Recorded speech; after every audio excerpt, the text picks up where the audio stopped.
사랑합니다. 축복합니다. 할렐루야. 어려운 가운데 있지만 하나님께서 우리 모두와 함께 하실 줄로 믿습니다. 그럼 유대인 그러면 대한민국 사람들도 굉장히 똑똑하고 잘났고 자부심을 가져도 될 것 같아요.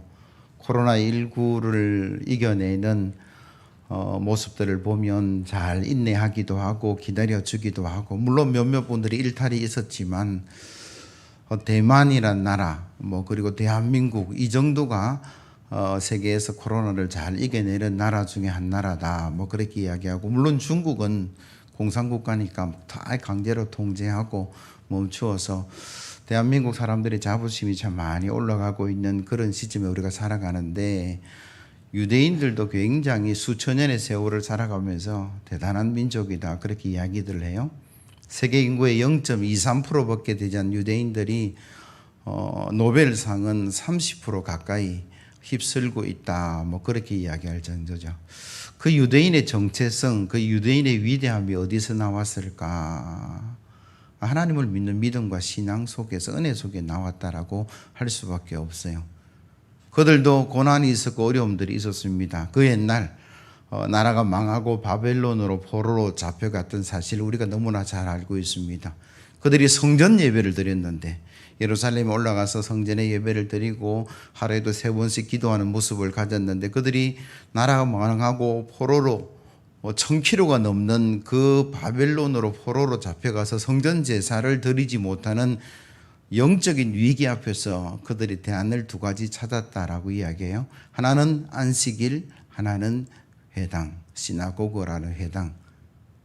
그때는 무조건 예배는 제사는 성전에 올라가서 드렸는데, 이제는 그게 안 되니까 이거 어떻게 영적인 부분들을 우리가 이어갈 수 있을까? 이스라엘 선민으로서 우리가 이걸 이어갈 것인가? 그래서 그들이 찾아낸 것은 공간에 대한 것이 아니라 시간에 대한 거룩함을 찾아냈어요. 하루 24시간, 1년 365일 다 우리에게 주어진 시간이지만, 그래도 하나님께서 안식일이라는 일주일의 하루를 정하게 하시고 하나님을 생각하고 예배하게 하고 영적인 회복과 육적인 회복을 이루어가는 그 날을 정해주셨는데, 이스라엘이 망할 때는 그게 허지부지 됐어요. 그들이 망하고 깨달은 것이 뭐냐면, 다시 한 번 더 하나님께 돌아가는 그 시간의 거룩함을 만들어냈다. 그래서 그들이 철저하게 안식일을 지킵니다. 하나님께 예배하는 시간들을 지켜내는 그런 사람들로서 변화되었고, 또 한 가지는 시나고그라는 회당을 만들어서, 지금도 그때 이후의 전통입니다. 이스라엘 남자가 10명만 있으면 회당을 세워요. 거기서 회의도 하고 거기서 예배도 드리고 거기서 자녀들 신앙교육도 하고 모든 것이 이루어져서, 그들이 수천 년 동안 디아스포라라고 말하는 모든 다 땅이 없어지고 국권이 없어지는 그런 어떤 방랑자의 삶 가운데에서도 그들이 존재할 수 있었던 것은, 하나님의 선민으로서 정체성을 잃어버리지 않았던 것은 안식일 시간의 거룩함과 그 장소의 시나고그라는 회당에 모여서 예배드리고 자녀를 교육했던 것이다 그렇게 이야기합니다. 그 옛날 이야기지만 오늘날 우리도 나라가 망하고 바벨론 포로로 잡혀간 그런 위기는 아니지만, 세계를 가만히 한번 보세요. 단 2주 만에 거의 정지되었어요. 서로의 이동이 정지되었고, 또 나라 간의 어떤 교육도 거의 정지되었고, 어찌 보면 국경을 폐쇄할 정도의 어떤 그런 위기가 2주 만에 그렇게 되고, 지금 2달 가까이 우리가 보내고 있는 이 시점에 우리도 힘들어하고 온 사람들이 다 힘들어하는 그런 시점에 우리가 서 있습니다. 정치, 경제, 사회, 문화, 외교, 교육 어렵지 않은 부분이 하나도 없다라고 말할 정도로 우리가 위기를 맞이하고 있고, 특별히 그리스도인은 현장 예배를 드리지 못함으로 말미암아 오는 영적인 위기가 우리 속에 있습니다. 특별히 오늘 어린이 주일인데, 어른들은 그래도 기도도 할 수 있고 또 혼자서 큐티도 하고 그래야 되는데, 아이들은 그게 되게 힘든 상황 속에 있습니다. 물론 우리 교사들이 매주일 동영상을 보내고 있어요.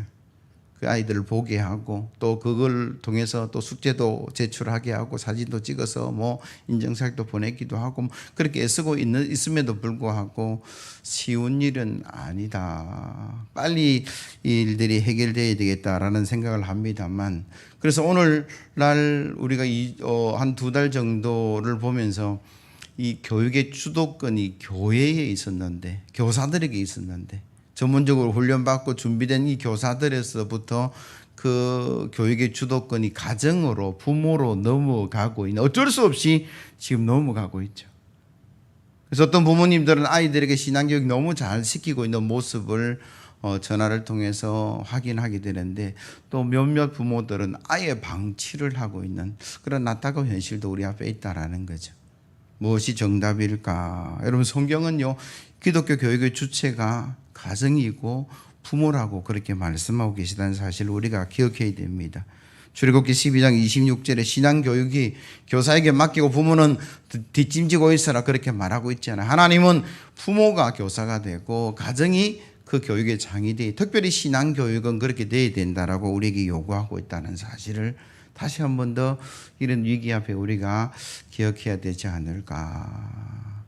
어쨌든 오늘 이런 어려운 현실 가운데 우리가 어린이 주일을 맞이합니다. 참 안타까운 것은 아까 장로님도 기도하셨는데, 어린이가 없는 어린이 주일, 조금 더 과장해서 이야기하면 다음 세대가 없는 말로만 드리는 어린이 주일 예배가 다가올 수도 있겠다라는 그런 위기감이 저에게도 있고 아마 여러분들에게 있을 거예요. 점점점 더 심해. 코로나가 아니라 할지라도 이미 대한민국 통합적 교회의 50%는 유치부가 없습니다. 아동부도 없어요.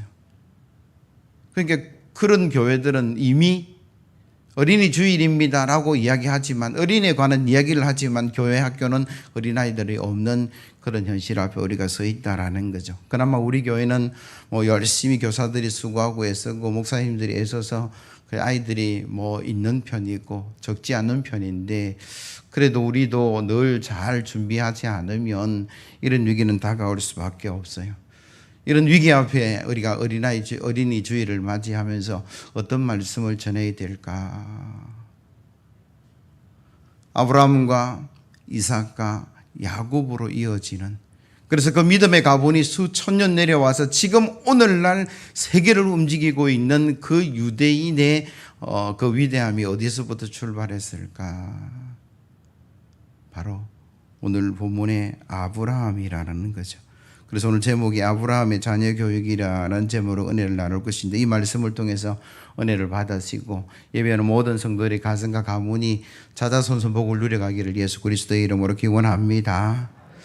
아브라함의 아들 이삭이 학교를 다녔다는 기록은 없어요. 특수교육을 받았다는 것도 없어요.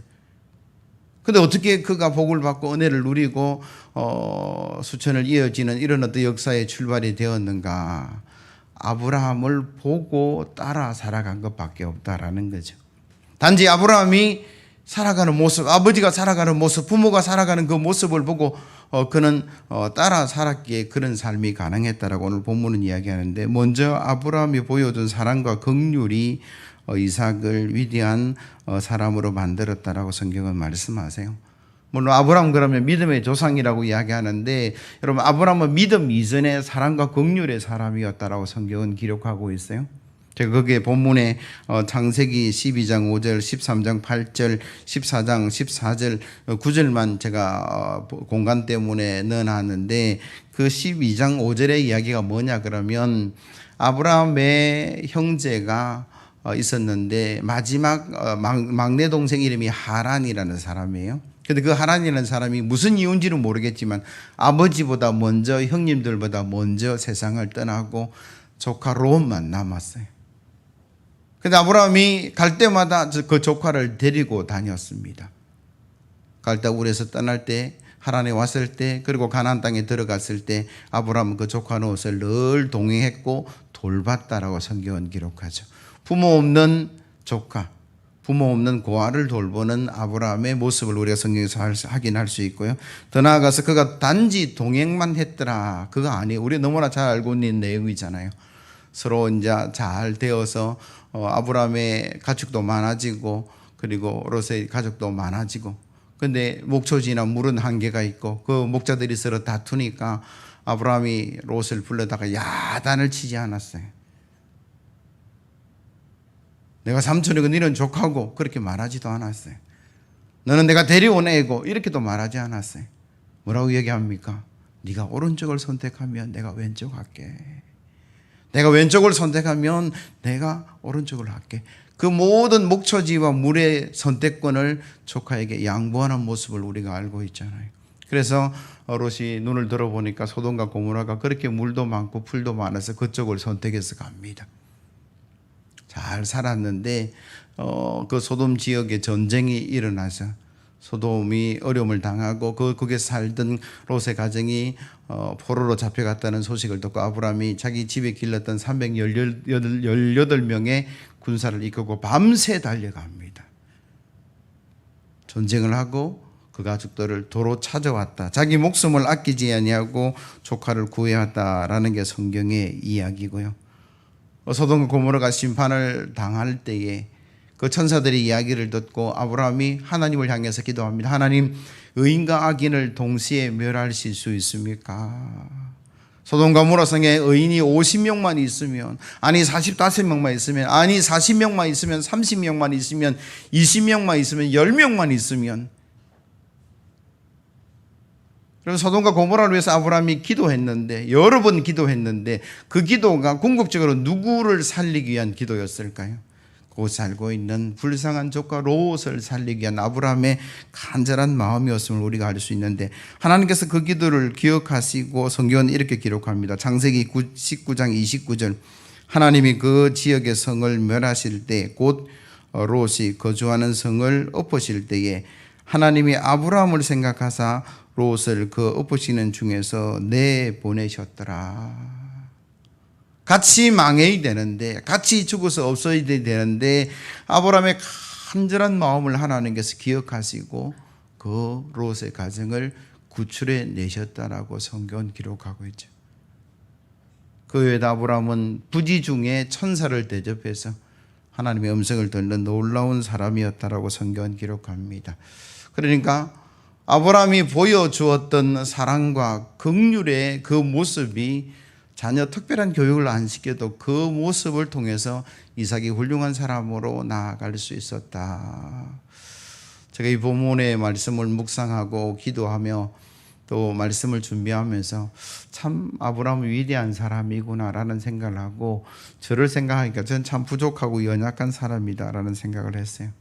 더 정확하게 말하면 선의 쪽에 서 있는 것이나 악의 쪽에 서 있을 때가 너무 많구나, 그런 어떤 생각들을 해봅니다. 물론 저만 그런 것이 아니고 아마 여러분들도 그런 어떤 어려움들이 가지고 있다 그러면, 그럼 가만히 한번 보세요. 사람은 선악설, 성선설 그렇게 이야기하는데 죄된 존재이기 때문에 사람은 늘 악에 가까울 수밖에 없겠다라는 생각을 해요. 그래서 사랑을 베풀고 긍휼을 베푸는 것은 저절로 되지 않습니다. 어디 가서 욕 배워오는 것, 어디 가서 나쁜 짓 배워오는 것은 안 가르쳐도 저절로 되는데, 사랑하고 용서하고 긍휼을 베푸는 것은 여러분 가르치지 않으면, 보여주지 않으면 저절로 되지 않는 것이라고 성경은 우리에게 말씀하세요. 여러분, 자녀들을 바라보면서 저놈이 왜 저리 욕심이 많은지, 예의가 없는지, 참지 못하고 섬길 줄도 모르고 헌신하지도 않고 그렇게 생각이 든다면 죄송하지만 그게 나의 모습이고 우리의 모습이에요. 자녀들은 나의 자아상이고 우리의 거울이다라는 것입니다. 그래서 저와 여러분들이 사랑을 보여주셔야만이, 그러면 그들이 사랑의 자녀가 돼요. 용서를 보여주셔야만이 그들이 용서의 자녀가 될 수 있다라.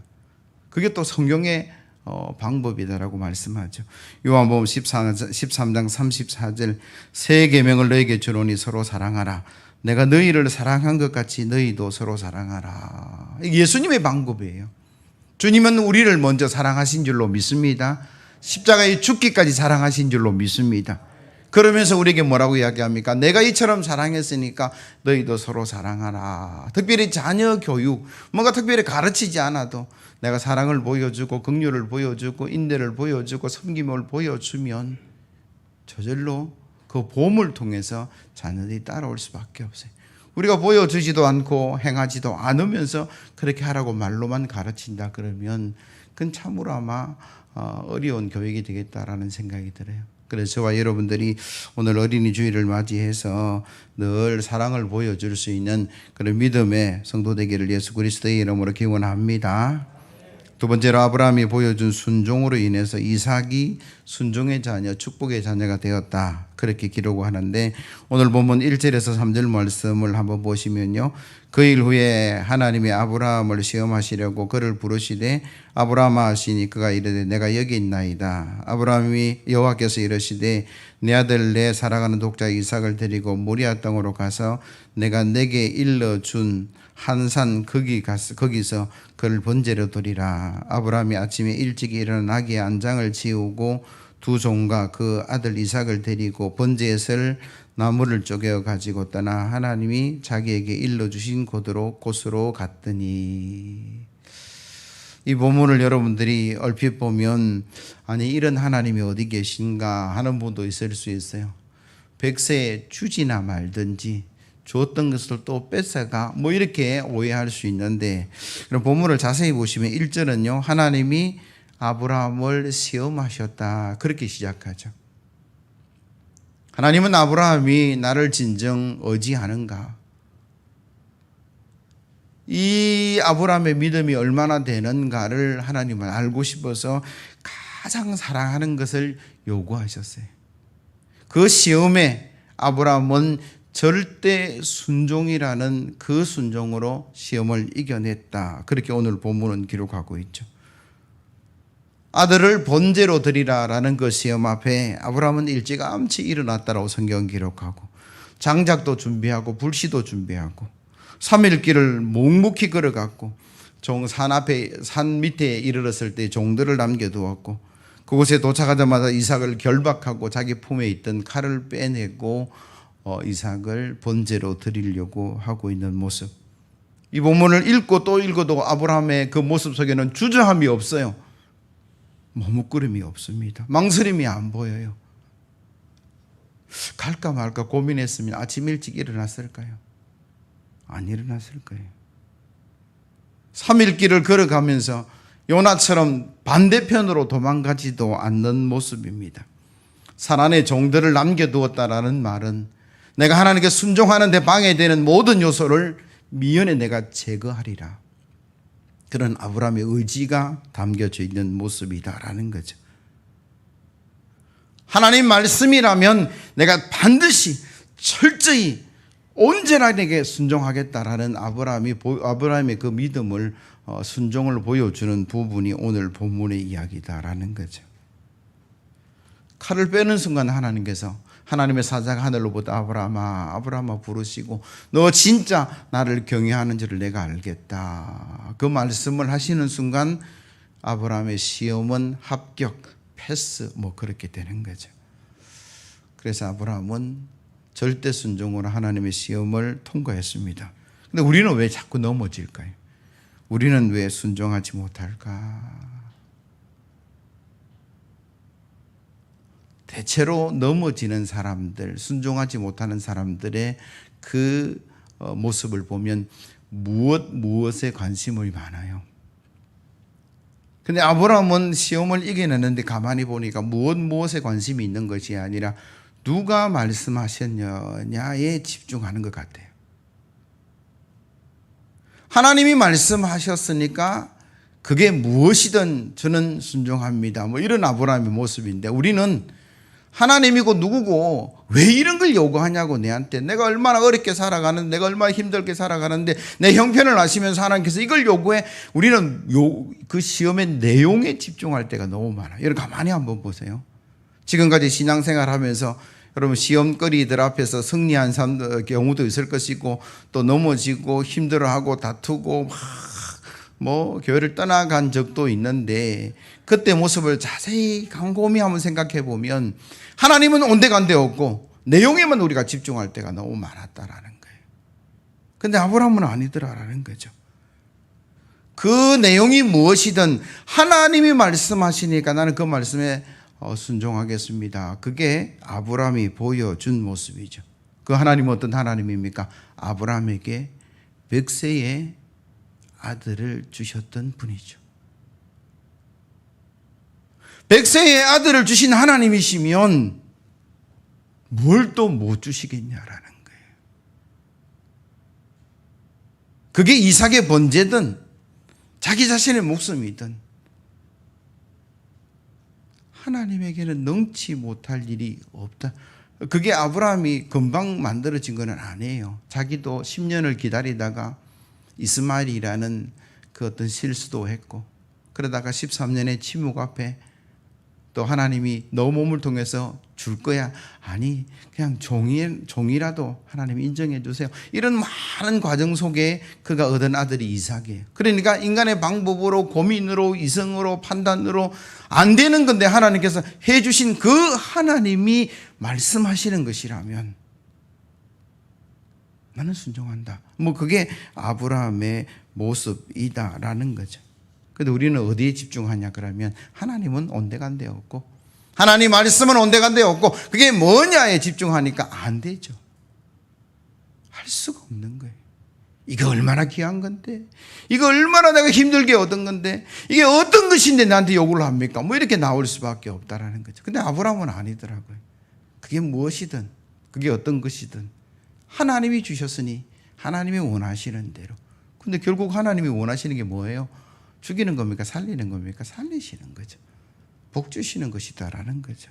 그 모습을 보고 자라났던 이삭의 복 우리가 너무나 잘 알잖아요. 창세기 26장 거랄 땅에서 농사 지었는데 여러분 7가지 단어 혹시 기억하고 계세요? 저는 늘 기도할 때 기억하는데 한번 따라합시다. 백배, 창대, 왕성, 거부, 심이 많아, 때를 이루고 질투받은 복.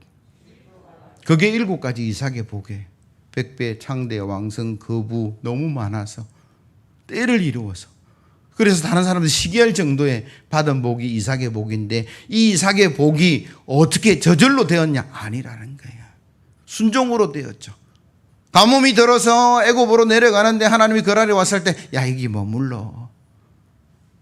황량한 들판 바람만 불고 풀만 날리는 그곳에 하나님 이것도 보십시오라고 이야기할 수 있는데 그는 예 그러고 거기에 머물렀더라. 창세기 20장 6절에 그렇게 기록해. 그래서 농사지어서 백배, 창대, 왕성, 거부 너무나 많아서 때를 이루고 질투받을 정도의 복을 그가 완전한 복을 누려가는데 어디서 배웠을까요? 저절로 된 거 아니에요. 아버지가 그렇게 살아오니까 아들이 옆에서 보고 아 저리 하면 복을 받구나. 그래서 그도 순종의 사람이 되었다라는 거죠. 여러분 무엇에 집중하지 마시고 이 땅을 지으시고 지금도 운행해 나가시고 나를 위해 십자가를 허락하신 그 하나님의 사랑, 그 하나님께 집중하시고 저와 여러분들도 하나님의 말씀이라면 온전히 순종해서 복을 누리는 그런 성도 되기를 예수 그리스도의 이름으로 기원합니다. 세 번째로 아브라함은 이삭에게 믿음을 보여주었다라고 오늘 본문은 기록하는데 여러분 4절에서 7절 말씀 본문을 한번 찾아보시죠. 4절에서 7절 말씀 우리 같이 한번 읽어볼까요? 4절 있습니다. 시작. 제3일에 아브라함이 눈을 들어 그곳에 멀리 본지라 이에 아브라함이 종들에게 이르되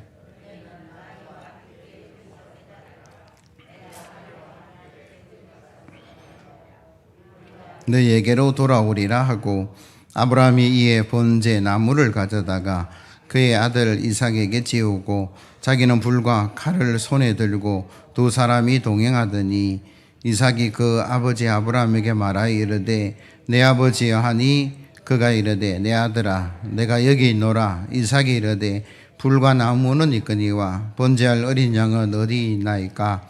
아브라함이 이르되 내 아들아 번제할 어린 양은 하나님이 자기를 위하여 친히 준비하시리라 하고 두 사람이 함께 나아가서 아멘. 여러분 믿음에도 종류가 있고 수준과 단계가 있을까요? 실존주의 철학자 그리고 신학자인 케르케고르가 자기 어릴 때 경험을 통해서 믿음의 수준이 있다 그렇게 이야기합니다. 그가 아버지와 소풍을 가고 한여름에 내과에서 수영을 하는데 그가 아버지에게 자기의 수영 실력을 보여주려고 뒤로 누워서 아버지 저 떠 있어요 이렇게 말했다라는 거예요. 멀리 있는 아버지에게 저 수영 잘해요 뒤집을 수도 있게 떠 있을 수 있어요 라고 이야기했는데 나중에 그가 성인이 되어서 그걸 거짓이었다라고 이야기를 합니다. 실질적으로는 떠 있지 않고 뭐 손이나 다리를 짚고 떠 있는 것처럼 보였는데 아버지한테는 저 멀리 있으니까 아버지 제 실력 좋죠? 그러면서 제가 지금 물에 떠 있어요. 뭐 그렇게 이야기를 했다라는 거예요. 그러면서 성도들에게 이런 이야기를 합니다. 우리도 하나님 아버지 앞에 하나님 제 믿음이 이 정도 돼요. 제가 잘 믿고 있어요. 뭐 이렇게 말하면서도 실질적으로 그렇지 않을 때가 있다. 뭐 그런 이야기를 해요.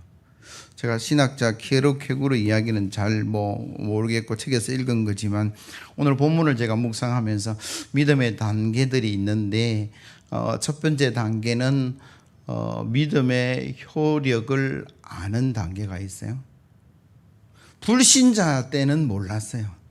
그런데 누군가의 전도에서 예수를 알게 되고 전도를 받으면서 예수 믿으면 구원받습니다. 예수를 그리스도로, 예수를 메시아로, 예수를 구세주로 믿고 고백하면 하늘나라 백성이 됩니다 라는 것을 아는 단계, 그게 처음 출발이죠.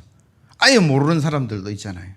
예수가 누군지도 모르고 예수를 알아도 4대 성인 중에 한 사람 정도로 알고 교회 안 나오니까 왜 저 사람들이 교회를 가는지도 전혀 모르는 불신자들이 있는데 그들이 믿음의 최저 단계가 뭐냐면 예수를 그리스도로 믿으면 구원받습니다라는 알매 단계가 있어요. 여러분들은 다 그걸 다 이미 알고 있는 단계는 지나갔죠.